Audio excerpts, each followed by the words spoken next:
tired of American foreign policy. Then came World War II. Britain borrowed even more heavily, this time racking up debts of over £14 billion, an astronomical sum in that era. By 1945, Britain owed more money than its entire economy produced in a year. The empire was essentially bankrupt, surviving only because of American loans and American patience. And still, British leaders refused to accept reality. They kept their military deployed around the world. They kept pretending to be a superpower. They kept spending money they did not have on prestige they could no longer afford. This brings us to 1956, and the moment everything finally collapsed. When Egypt's president nationalized the Suez Canal, Britain saw it as a challenge to their authority, a threat to their access to Middle Eastern oil, and an insult to their imperial pride. Together with France and Israel, Britain launched a military invasion to retake the canal.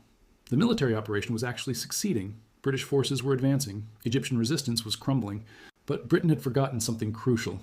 They were no longer the world's banker. America was. And America was furious. President Eisenhower saw the invasion as old-fashioned colonialism, exactly the kind of behavior that was pushing newly independent nations toward the Soviet Union. He decided to teach Britain a lesson it would never forget. The United States threatened to dump its holdings of British pounds on the open market. This would have caused the pound to collapse, making Britain unable to import the food and oil its people needed to survive. America also blocked Britain's emergency loan from the International Monetary Fund. Britain's foreign currency reserves were draining at over $100 million per week. They were days away from complete financial catastrophe. British Prime Minister Anthony Eden had no choice.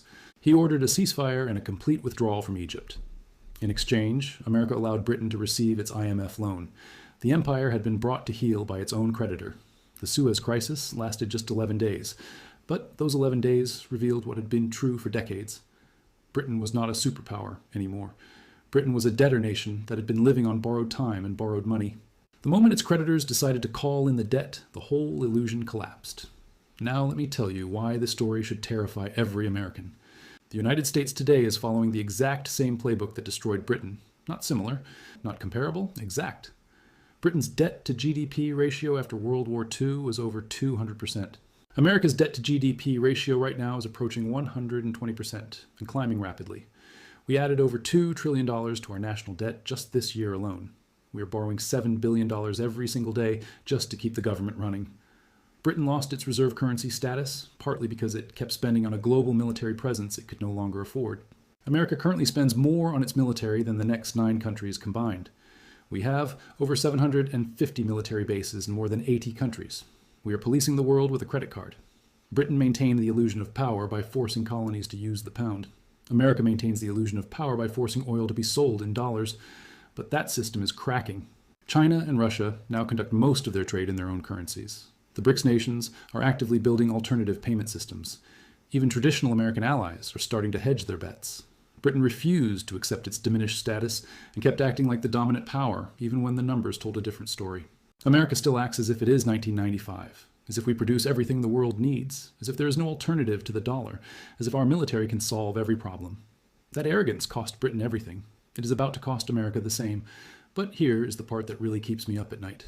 Britain's fall happened gradually, then suddenly. For decades, the warning signs were there.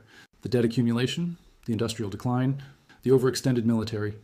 But because the pound remained strong, because the empire still looked impressive on a map, British leaders convinced themselves that the good times would last forever. Then came one crisis, just one crisis. And in 11 days, a century of dominance was over. America's Suez moment is coming. It could be a failed military intervention that turns the world against us. It could be a debt ceiling crisis where Congress plays chicken one too many times, and the world decides American Treasury bonds are no longer a safe bet. It could be a geopolitical humiliation where we try to use financial sanctions, and the target simply refuses to comply because they no longer need our banking system. It could be something we cannot even predict, some shock that reveals what has been true for years. America is living beyond its means, sustained only by the world's willingness to keep accepting our currency. The numbers for 2026 are particularly alarming. The Congressional Budget Office projects that interest payments on the national debt will exceed $1 trillion annually. We will be spending more on interest than we spend on defense, more on interest than we spend on Medicare.